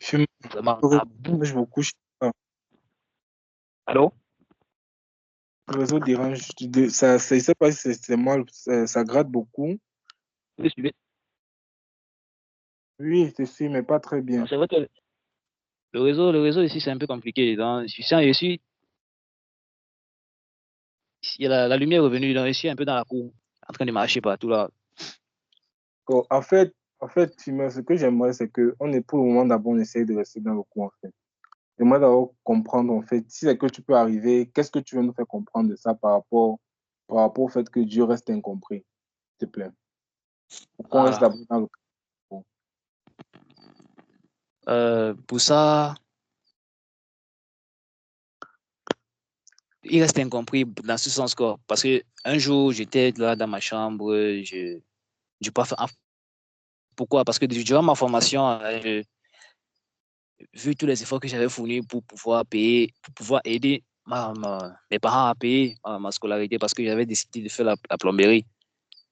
Un beau jour, j'étais là, vu la formation, je ne voyais pas l'intérêt de la formation. Je me suis dit, mais là, je me retrouve en train de payer de l'argent comme ça. On paye là, et puis la formation, c'est carrément zéro. J'étais dans ma chambre, j'étais en train de dire, Seigneur, est-ce que c'est ça? C'est vraiment, pourquoi est-ce que tout ça arrive? Que je reste là. Je ne voyais pas trop l'intérêt de la formation, en fait. Je ne voyais pas trop l'intérêt de la formation. Aujourd'hui, je comprends, en fait, que Dieu est en train de faire comprendre. Et maintenant, voilà, je te mets maintenant pour que tu vois que quand tu me fais une demande, il ne faut jamais douter. C'était ça ma demande, de pouvoir travailler, de pouvoir de pouvoir montrer la confiance dans le travail à mon supérieur. Et aujourd'hui, il a confiance en moi maintenant dans le travail. C'est vrai qu'au départ, c'était difficile.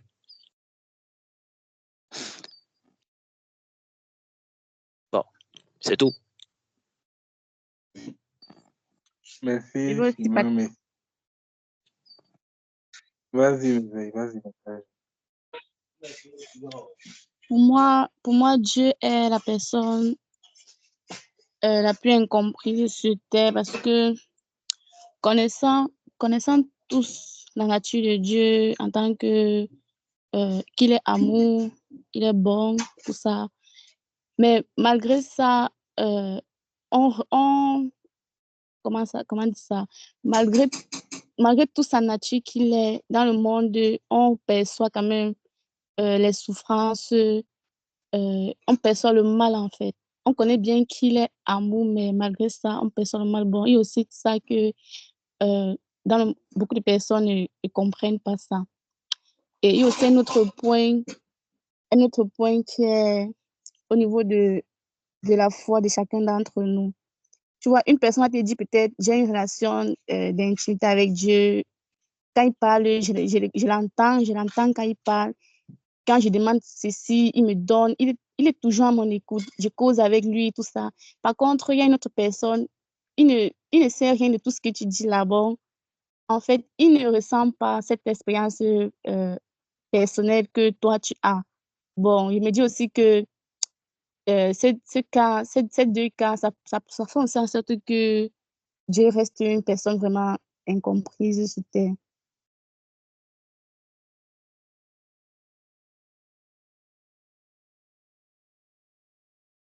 D'accord, merveille. D'accord. Est-ce que quelqu'un a quelque J'ai chose à fini. ajouter encore, papa? Oui, merveille, on a suivi que tu avais fini. Est-ce que quelqu'un a encore quelque chose à ajouter par rapport à ça? Donc, comme on a dit, bien compris parfois parce que on ne le connaît pas. Bien compris parce qu'on ne parvient pas à voir les choses comme lui voit. On ne connaît pas sa nature profonde. Comme on a vu l'année passée, on a parlé de la nature de Dieu. Parfois, c'est du fait qu'on n'a pas pris le temps, en fait, de le connaître véritablement. Avec ce qu'il fait, on ne parvient pas. Lui, déjà, comme pendant le cours, on a dit, Dieu aussi incompris parce que c'est difficile, en fait, pour nous de regarder Dieu tel qu'il est. C'est difficile de regarder tel qu'il est. Et si Dieu est le soleil, on ne peut pas regarder le soleil tel qu'il est. Il faut toujours un filtre. Et dans le filtre ne va pas te permettre de voir la chose parfaitement comme elle est. Parce que pour que non, le petit qu'on peut comprendre de Dieu, c'est parce que Dieu a dû descendre. Il a dû faire, je vais dire ici, entre guillemets, des transformations. Ce n'est pas vraiment des transformations, c'est une façon de parler. Pour arriver à notre niveau, en fait. Lorsque moi je vais le voir, je peux au moins avoir une idée de la chose. Donc, chacun d'entre nous ici, là, que ce soit en tant qu'être humain, chacun d'entre nous, on croit en quelque chose. Chacun, tu crois en quelque chose. D'autres vont dire, moi, je crois en Dieu. Une autre personne va dire, moi, je crois pas en Dieu. Moi, je crois plutôt au crâne. Moi, je crois plutôt à ma grand-mère qui était morte. Je sais que c'est elle qui me protège. Et tu ne peux pas forcer quelqu'un à dire qu'il croit en quelque chose. Mais il faut savoir, ce n'est pas parce que tu crois en quelque chose que cela devient la vérité. Ou c'est pas parce que tu crois en quelque chose même plutôt que c'est la vérité. C'est même parce que tu vas dire, je ne crois pas en Dieu que Dieu arrête d'être Dieu. Si tu veux, tu crois. Si tu veux, tu ne crois pas. Il reste Dieu. Il est toujours sur le trône. Il reste souverain. Donc, ce n'est pas parce que tu crois en lui que tu ne crois pas qu'il n'est plus Dieu. C'est ça, n'est-ce pas? Donc, chacun d'entre nous, en fait, on croit en quelque chose. Et la vérité, en fait, on doit savoir que la vérité ne dépend pas toujours de notre vécu. La vérité dépend seulement de la parole de Dieu. Donc, pour obtenir la vérité, en fait, on doit avoir les bons préceptes. C'est ça, en fait, qui va produire en nous un bon système de croyance. Un système de croyance selon la parole, en fait, selon les normes de Dieu. Et c'est pour ça qu'on voit David, il dit, Seigneur, enseigne-moi tes préceptes. David ne cherchait pas d'abord la bénédiction, il ne venait pas chercher d'abord les mains de Dieu. Il va dire, Seigneur, tu vas me donner telle chose. Seigneur, tu vas me donner ceci. Seigneur, tu vas me donner cela. Il voulait d'abord connaître comment Dieu pense. Il voulait d'abord connaître comment Dieu voit les choses. Pourquoi Dieu a fait ceci, pourquoi Dieu a fait cela. C'est pour ça qu'on voit dans toute la Bible, il y a une seule personne que Dieu a appelée l'homme selon mon cœur. Et on voit ça dans le psaume 119. Moindre chose, David dit, je cherche tes préceptes, je sais ta parole dans mon cœur. Comment l'homme va marcher droit en suivant tes préceptes. Donc, toute la vie de David, dans tout ce que David faisait, la seule chose que David recherchait, c'était de comprendre les préceptes, de comprendre l'idée de Dieu. Parce qu'il savait que Dieu, on ne pouvait pas, il fallait qu'il demande, il fallait qu'il recherche constamment. Et Dieu a vu en David une personne de différente. Une personne qui voulait d'abord lui, qui voulait d'abord le connaître. Parce que tu ne peux pas obéir à une personne que tu ne connais pas. Si tu ne connais pas qui est Dieu réellement, tu ne peux pas marcher selon ce qu'il demande. Et c'est David avait compris ça. Et Dieu dit, David est l'homme selon mon cœur. Il dit, j'ai trouvé l'homme selon mon cœur. Waouh. Donc, pendant notre formation aussi, comme on disait, on ne va pas être tout en train de parler forcément de la main de Dieu, des bénédictions de Dieu, non. Mais on doit comprendre l'esprit de Dieu, on doit comprendre ce que Dieu pense de nous. On doit connaître ce que Dieu pense, on doit comprendre qui il est. On doit comprendre son royaume. On doit comprendre que chacun d'entre nous ici, on est membre d'une famille royale. On est membre de la famille de Dieu. Lorsque tu es venu à Jésus-Christ, tu dois savoir que tu es membre de la famille de Dieu. Et on a dit pour parler, pour mieux exprimer une idée, ça se fait parfois, ça se fait par la parole. Ça se fait par la parole. Si je vais exprimer mon idée à quelqu'un, je dois passer par une parole, je dois parler à la personne. Parce que Jean dit au commencement, était la parole. La parole, c'est quoi? La parole, c'est l'expression d'une idée. Donc, lorsqu'il dit la parole était faite chair. Et cette chair-là, on dit que c'est qui? C'est Jésus-Christ. Ça veut dire Jésus est l'expression parfaite de la parole de Dieu. C'est pour dire quoi? C'est pour dire, si tu veux comprendre Dieu, si tu veux comprendre comment Dieu fonctionne, comment il se comporte, regarde à Jésus. Il n'y a pas une autre personne. Si tu veux comprendre les préceptes de Dieu, écoute Jésus. Observe comment il fait, observe comment il s'est comporté. Il veut dire que Jésus est l'image du Dieu invisible. Ça veut dire celui qu'on ne voit pas là. Celui qu'on ne voit pas. Le Dieu qu'on ne voit pas, il dit, il est venu en fait pour le montrer. Il est venu pour le dévoiler. Il est venu pour dire, voici comment Dieu est. Jésus, c'est Jésus qui est cette personne-là. Et Dieu lui-même, il dit, celui-ci est mon fils bien-aimé. Écoutez-le. Il n'a pas dit écoutez une autre personne, il dit écoutez Jésus. Parce que c'est en lui que vous allez me comprendre, c'est en lui que vous allez me connaître. Il dit celui qui m'a vu a vu le Père. Il n'y a pas une autre personne. Donc si on veut comprendre Dieu en tant qu'enfant de Dieu, en tant que fils et fille du royaume, on doit écouter Jésus. Et lorsque Jésus-Christ est venu sur la terre, la première chose qu'il dit dans Matthieu 3, verset 2, la première chose qu'il dit, les premières paroles de Jésus en public, c'était repentez-vous. La première chose qu'il dit, c'était repentez-vous. Lorsque Jésus dit ici repentez-vous, qu'est-ce qu'il essayait de dire, Eliane? Qu'est-ce qu'il essayait de dire par repentez-vous?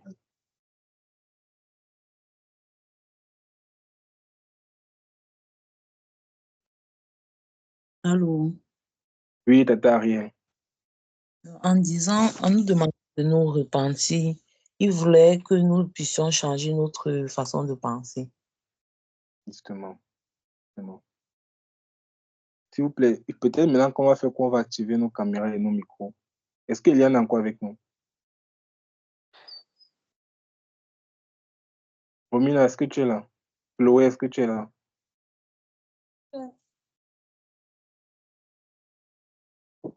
Donc, Oui, je suis là. comme Tata a dit, lorsque Jésus a dit repentez, il voulait qu'on change notre façon de penser. On change. On a dit en grec, métanoïa, repentez, vous savez, repentez, veut dire métanoïa. Changer ta façon de penser, changer ta façon de faire. Mais pourquoi en fait? Pourquoi il fallait la repentance? Pourquoi il fallait un changement de système, un changement de tout ce qu'on nous a appris? On t'a appris ça à l'école, maintenant il dit, il commence son message par repentez-vous. Pourquoi?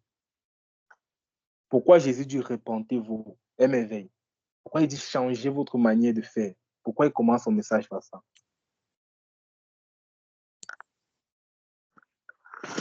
C'était le royaume de Dieu. Tu dis? Connaître son royaume. Mais il dit que c'est pour connaître son royaume. Oui, Romina, toi, tu crois qu'il a dit ça pourquoi? Je pense que c'est parce qu'il venait imposer notre habitude, notre manière de penser. Il voulait que les hommes abandonnent leur système de pensée pour adopter la sienne, ce qu'il voulait leur inculquer. Justement, en fait, justement. Il dit, repentez-vous, il dit quand le royaume des cieux est là, quand le royaume des cieux est arrivé, le gouvernement de Dieu est déjà là. Et ça peut être nouveau, cette notion de royaume, on dit royaume des cieux, c'est quoi? Ne nous inquiétons pas, durant nos cours, durant tous les cours, c'est seulement de ça qu'on va parler du royaume. Parce qu'on a dit depuis le début, le but c'est de comprendre, c'est d'avoir cette mentalité-là. Parce qu'il fallait que d'abord Jésus vienne changer les mentalités. Parce que ce qui va arriver, il faut d'abord une métanoïa, il faut d'abord un changement. Il faut d'abord que quelque chose en nous change. Pourquoi? Parce que le royaume des cieux est là. Donc on va avancer, on va mieux comprendre la phrase de Jésus. On va mieux comprendre la phrase de Jésus. Et après, on a parlé du gouvernement. On dit le royaume, c'est notre plus grand problème. Le plus grand problème des hommes. C'est normal. C'est pour ça que lorsqu'on vient à Dieu, lorsqu'on vient à Jésus, on a du mal en fait parfois. Parce que dans le monde, on n'a pas été habitué à ça. Dans le monde, on est habitué au président, on est habitué au ministre, on est habitué. Maintenant, on vient ici, pour ceux qui connaissent, pour ceux qu'on va apprendre, on parle maintenant d'un roi. La plupart, on ne connaît pas comment ça se passe avec un roi. On ne connaît pas, parce qu'on n'a pas été habitué. Je ne connais pas ce qu'il faut faire, je ne connais pas. Maintenant, on me dit, je suis dans un royaume. Ça, c'est un problème pour la plupart des hommes, c'est un problème pour la plupart des chrétiens, parce qu'on n'a pas compris que Dieu est un roi. On n'a pas compris que la Bible, c'est l'histoire, premièrement, la Bible, c'est l'histoire d'un roi. La Bible ne parle que d'un roi. Est-ce que tu savais ça, Mézé, que la Bible, c'était l'histoire d'un roi? Non, Tu dis? non, non.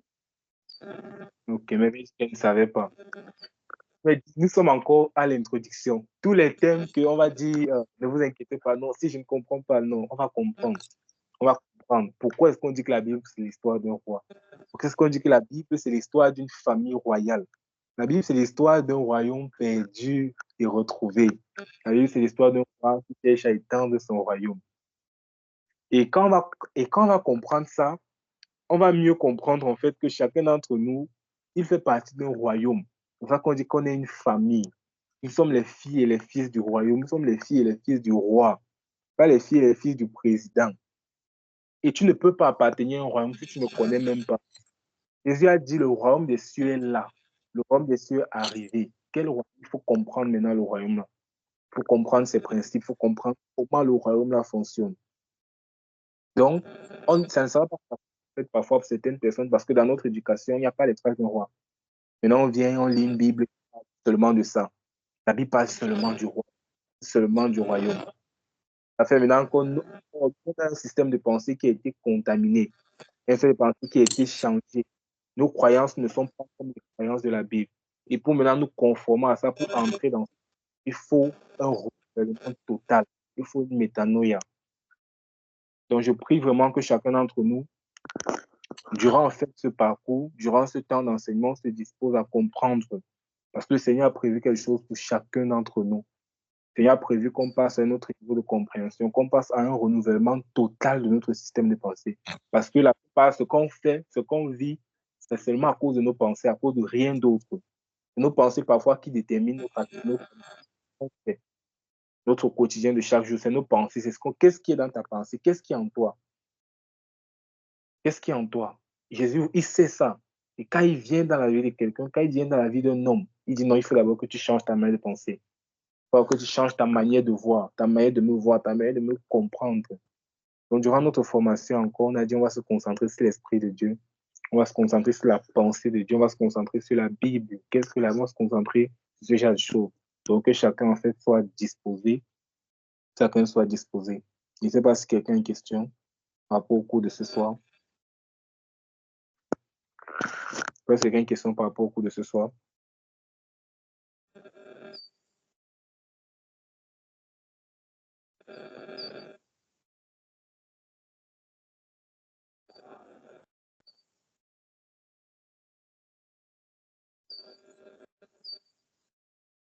Si personne n'a de questions, on rend grâce à Dieu pour la soirée de ce soir. Je vois une nouvelle personne a rejoint l'appel. Je vois KT. KT, c'est qui, s'il te plaît? Kelly, ça.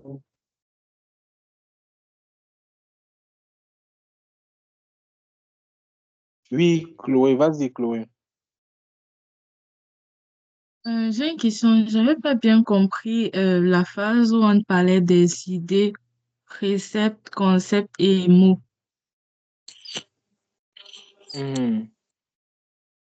Oui, Chloé dit qu'elle n'a pas bien compris la phase où on parle des idées, préceptes, concepts et mots.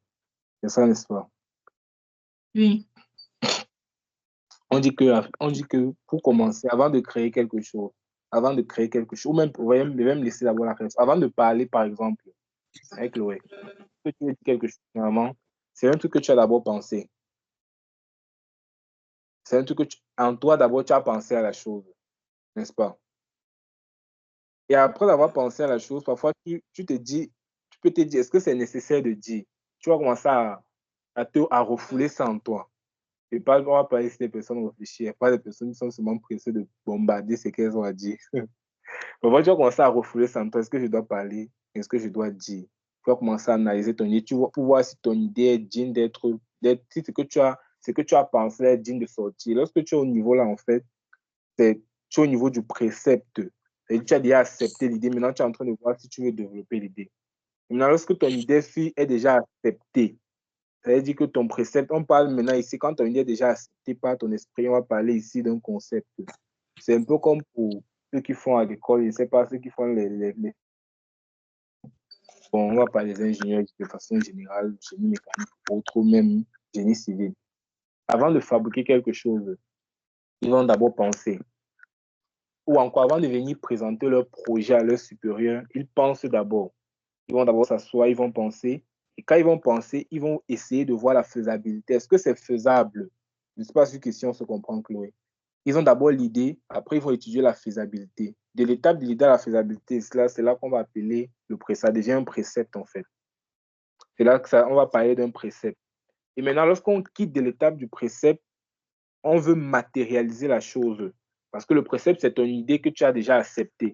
Parce que tu peux avoir une idée, mais tu l'idée. S'il faut dire comme ça, tu laisses. Non, ce n'est pas digne, tu laisses. Mais lorsque tu as déjà, ton esprit a déjà accepté que, OK, l'idée, si je développe, on dit que c'est un précepte. Et maintenant, lorsque tu quittes, tu veux exposer, faire ça sortir. Là, on parle maintenant d'un concept. Tu veux concevoir la chose. Et maintenant, lorsque tu prends tes concepts, tu expliques aux gens, pour expliquer ton concept, faire comprendre ton concept. Donc, les mots ici, c'est quoi? C'est ta pensée, ce que tu as fait en fait depuis le début, que tu as juste pris et tu as exposé, tu as fait comprendre ça aux gens, tu as fait comprendre ça à un auditoire. Donc, c'est dans le sens là, en fait, qu'on est en train de dire ça.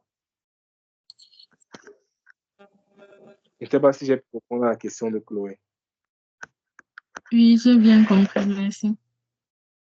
D'accord, super, gloire à Dieu. Je ne sais pas, est-ce que quelqu'un a quelque chose encore à ajouter? Oui, vas-y, Merveille.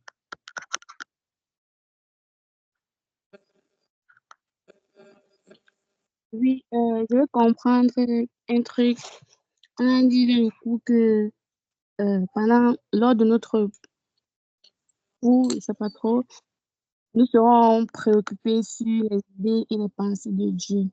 Et après, on a encore dit, si on veut comprendre les préceptes de Dieu, il suffit de regarder la vie de Jésus. Bon, je veux savoir, euh, ça nous, comment dire ça? Est-ce que ça demande à chacun d'entre nous de vivre comme Jésus? Je ne sais pas trop, parce que je ne comprends pas bien la phrase, se préoccuper sur les idées et les pensées de Dieu. Et après, on dit encore, on veut comprendre les préceptes de Dieu, on regarde à Jésus. Ça veut dire qu'on va vivre, on va regarder uniquement ce et vivre comme il fait, vivre comme il faisait. C'est ça qui est également. Oui, c'est ça en fait. Tu as répondu à ta question. Ah, ok, merci. Tu as répondu à ta question. Quand on dit durant le cours, on fait voir ce quand on dit sur les mains de Dieu, on parle des bénédictions. Ce n'est pas pour dire ici que les bénédictions sont mauvaises. Non. Ce n'est pas ce qu'on est en train de vouloir dire. C'est pas ce qu'on est en train de vouloir faire comprendre à quelqu'un. On dit notre priorité d'abord, ça ne sera pas ça. Notre priorité sera d'abord l'idée de Dieu. Qu'est-ce que Dieu attend de moi? Quel est mon but sur la terre? Dieu m'a créé pourquoi? Comment est-ce que je dois marcher sur la terre? Quelle est l'idée de Dieu? Quelle est la pensée originale de Dieu lorsqu'il m'a créé, lorsqu'il a créé l'homme? On dit c'est sur ça qu'on va se concentrer. Comprendre les préceptes, comprendre qui est Dieu.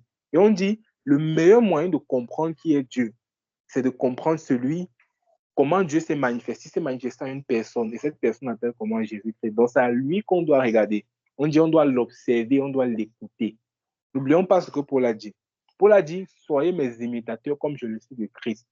C'est ce qu'on a vu dans la leçon passée, le discipulat. Ça veut dire que même si tu as quelqu'un, on a dit quoi, si tu es sous quelqu'un, on va dire comme ça, la personne est là pour te conduire, pas à l'église, c'est ça en fait, c'est ça en fait notre objectif lorsqu'on est là. Tout ce qu'on fait doit être de lui. Si à partir du moment où on fait quelque chose, ce n'est plus centré vers Jésus, centré sur quelqu'un, tu ne dois plus te connecter. À partir du moment où tu es dans un environnement où la parole n'est pas centrée sur Jésus, le but, ce n'est plus Dieu. Tu dois arrêter de suivre. Parce que lorsqu'on parle de vie chrétienne, celui à qui on regarde, celui à qui on doit vivre, celui à qui on doit vouloir ressembler chaque jour, c'est Jésus. Et le même moyen de connaître Jésus, c'est en lisant les évangiles. Tu vois comment il a vécu sur la terre. Tu vois comment il a marché. Chaque jour, il parlait seulement de l'amour, il guérissait les malades. Il aidait les gens. Il faisait la volonté de Dieu. Il fuyait le mal, il fuyait le péché. Donc, c'est comme ça, en fait, c'est à ça que chacun d'entre nous, en tant qu'enfant de Dieu, Jésus est le modèle. Jésus, on va dire que Jésus est le modèle parfait de l'homme créé par Dieu. Ça veut dire qu'il y avait d'abord le premier Adam que Dieu a créé. Il a désobéi ses quatre. Et après, on dit qu'il y a eu le dernier Adam. Ça veut dire celui, Jésus est, en fait, comme Jésus a marché sur la terre, en réalité, c'est comme ça que chacun d'entre nous doit marcher. Parce que Jésus est le modèle parfait de l'homme. Je ne sais pas si on se comprend, merveille.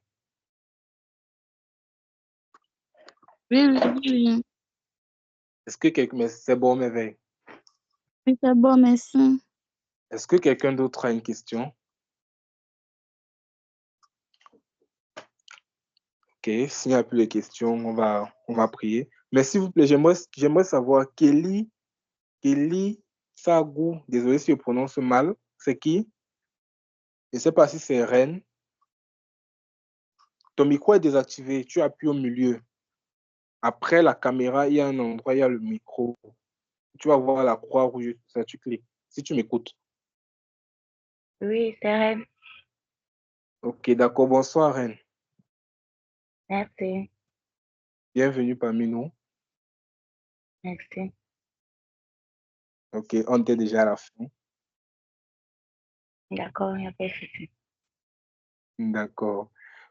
Bon, on va prendre juste 2 à 3 minutes et c'est pas, Tata Ariel va donner un mot de bienvenue à Reine. La prochaine fois, on aura le temps d'avoir le temps de se présenter parce qu'on était déjà à la fin. Tata Ariel, s'il te plaît. Bonsoir, Reine. Kelly, Reine. C'est le même nom, le même prénom. Oui, oui. Ok. Sois la bienvenue à Divine National. Sans toi, chez toi, nous sommes une famille ici. Si nous sommes là, franchement, c'est parce que nous avons le désir de connaître le Seigneur et justement de le faire connaître à d'autres personnes. Tu vas voir, c'est quelque chose de bénéfique parce que ça va t'apporter énormément par rapport à ta vie spirituelle, personnelle, par rapport à ta vie relationnelle, ta vie familiale. Tu vas pas être déçu. Je t'encourage justement à être assidu au cours. Franchement, tu vas toujours avoir les challenges, ça ne manque pas. Mais je t'encourage à faire un effort, vraiment, à être là le plus possible et à t'engager. Que le Seigneur nous aide tous. Sois la bienvenue, Reine. Merci beaucoup. Merci vraiment. Je dis merci de tout cœur et je prie vraiment être parmi vous. Que le Seigneur me donne la force, le courage de toujours assister et que ça m'apporte quelque chose de plus. Merci infiniment. Amen. Amen. Merci également. Romina et Eliane, vous étiez censés chercher un chant. On n'est pas encore trouvé le chant de bienvenue là. Et pour créer notre, il faut essayer de voir comment vous allez créer notre chant. Comme ça, lorsqu'on a un nouveau membre à Divine National, on chante ça. Et Romina, il a dit créer, il n'a pas dit prendre un chant qui existe déjà. Il dit créer. Oui. On attend. D'accord. On a noté, On attend, d'accord. non, Romina. Ok, d'accord. Oui, oui. On va prier alors. D'accord, gloire à Dieu. On va prier, on va se séparer. Père, nous te disons merci encore, Seigneur. Cette magnifique soirée où tu nous as accordé la grâce de passer dans ta présence. entre frères, entre sœurs, pour partager ta parole, pour être enseigné, pour être édifié, pour être étiré par toi. Merci pour ton esprit qui était là, Père. Nous savons que personne n'est venu et va ressortir comme il était au départ, mais toujours avec une nouvelle connaissance de toi, un mindset transformé, un mindset régénéré. Merci pour ta présence. Ce qu'on a appris ce soir, Seigneur, accorde-nous toujours la grâce lorsqu'on vient dans ta présence, on soit toujours des terres disposées, des terres fertiles, que lorsque la parole, la semence de la parole va tomber, va produire du fruit. Merci pour la vie de mon frère, merci pour la vie de ma soeur, merci pour cette école, merci pour ce magnifique moment. Merci de te glorifier. Accorde-nous la grâce, Père, dans tout ce qu'on va faire, de toujours rechercher Jésus-Christ, de toujours rechercher ta volonté, de toujours rechercher à t'obéir, à marcher comme tu as marché, à faire comme tu as fait sur la terre, parce que nous sommes tes disciples. Merci pour le Saint-Esprit. Garde-nous durant cette nuit, Seigneur, que ton sang court chacun d'entre nous, que ton esprit demeure sur nos maisons, que ton nom soit béni. Reçois favorablement notre prière. Au nom de Jésus-Christ, nous avons prié. Amen. Amen. Amen. Bonne nuit à tous. On se donne rendez-vous demain matin. Telegram pour la prière. N'oublions pas la prière matinale. Bye bye. Bonne nuit. Et mercredi prochain, également prière sur Skype à partir de 21h. Ceux qui ont les prières, les sujets de prière, vous pouvez les envoyer.